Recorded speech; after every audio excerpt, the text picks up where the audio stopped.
halo. As you can see right now, our halo, which is white, is on. This is going to be your DRL. As long as the car is on, is running, your halo should be on at all times. And once you turn on your blinker, you'll have the blinker function, as you can see here. And it'll flash with your blinker once you actually have it attached to the blinker function. And it does have 4 projectors, as you can see. 2 on the side and 1 on the bottom. That's for your low beam. And the one on top is for your high beam. I'll give you a review of that. As you can see here, let me just turn it down a little bit.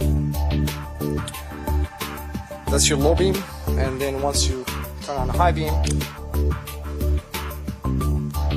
the top one will come on as well.